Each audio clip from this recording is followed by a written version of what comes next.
जय श्री कृष्ण।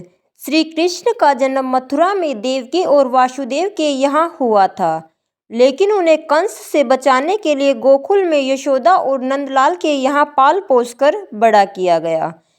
कंस, जो कि देवकी का भाई था, कंस को आकाशवाणी से पता चला कि देवकी का 8वां पुत्र उसका वध करेगा। इसलिए कंस देवकी और वासुदेव को कारागार में बंद कर देता है और उनके सभी नवजात बच्चों को मार डालता है। जब देवकी का 8वां पुत्र श्री कृष्ण जन्म लेता है तो वासुदेव उसे कंस से बचाने के लिए गोकुल में नंदलाल और यशोदा के घर ले जाते हैं। श्री कृष्ण का जन्म किस प्रकार हुआ? भाद्रपद कृष्ण अष्टमी तिथि की घनघोर अंधेरी आधी रात की रोहिणी नक्षत्र में मथुरा के कारागार में वासुदेव की पत्नी देवकी के गर्भ से भगवान श्री कृष्ण ने जन्म लिया था। यह तिथि उसी शुभ घड़ी की याद दिलाती है जो सारे देश में बड़ी धूमधाम से मनाई जाती है।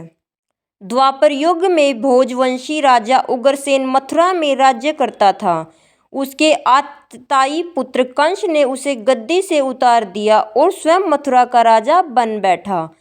कंस की एक बहन देवकी थी, जिसका विवाह वासुदेव नामक यदुवंशी सरदार से हुआ था।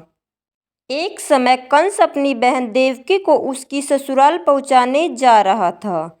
रास्ते में आकाशवाणी हुई, हे कंस, जिस देवकी को तू बड़े प्रेम से ले जा रहा है, उसी में तेरा काल बसता है।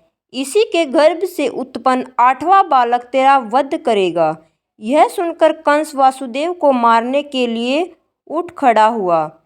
तब देवकी ने उसे विनयपूर्वक कहा, मेरे गर्भ से जो भी संतान होगी उसे मैं तुम्हारे सामने ला दूंगी। बहनोई को मारने से क्या लाभ है? कंस ने देवकी की बात मान ली और मथुरा वापस चला आया। उसने वासुदेव और देवकी को कारागृह में डाल दिया। वासुदेव देवकी के एक एक करके 7 बच्चे हुए और सातों को जन्म लेते ही कंस ने मार डाला। अब 8वां बच्चा होने वाला था। कारागार में उन पर कड़े पहरे बैठा दिए गए। उसी समय नंद की पत्नी यशोदा को भी बच्चा होने वाला था। उन्होंने वासुदेव देवकी के दुखी जीवन को देख 8वें बच्चे की रक्षा का उपाय रचा। जिस समय वासुदेव देवकी को पुत्र पैदा हुआ, उसी समय संयोग से यशोदा के गर्भ से एक कन्या का जन्म हुआ, जो और कुछ नहीं सिर्फ माया थी। जिस कोठरी में देवकी वासुदेव कैद थे, उसमें अचानक प्रकाश हुआ। उनके सामने शंख चक्र गदा पद धारण किए चतुर्भुज भगवान प्रकट हुए। दोनों भगवान के चरणों में गिर पड़े। जब भगवान ने उनसे कहा, अब मैं पुनः नवजात शिशु का रूप धारण कर लेता हूँ, तुम मुझे इसी समय अपने मित्र नंद जी के घर वृंदावन में भेज आओ और उनके यहाँ जो कन्या जन्मी है उसे लाकर कंस के हवाले कर दो। इस समय वातावरण अनुकूल नहीं है, फिर भी तुम चिंता न करो, जागते हुए पहरेदार सो जाएंगे।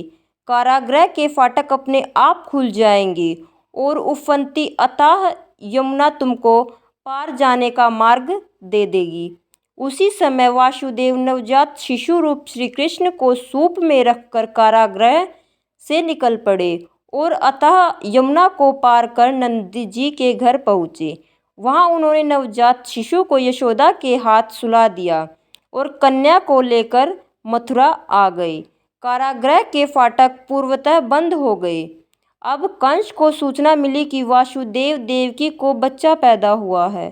उसी बंदीगृह में जाकर देवकी के हाथ से नवजात कन्या को छीनकर पृथ्वी पर पटक देना चाहा, परंतु वह कन्या आकाश में उड़ गई और वहां से कहा, अरे मूर्ख, मुझे मारने से क्या होगा?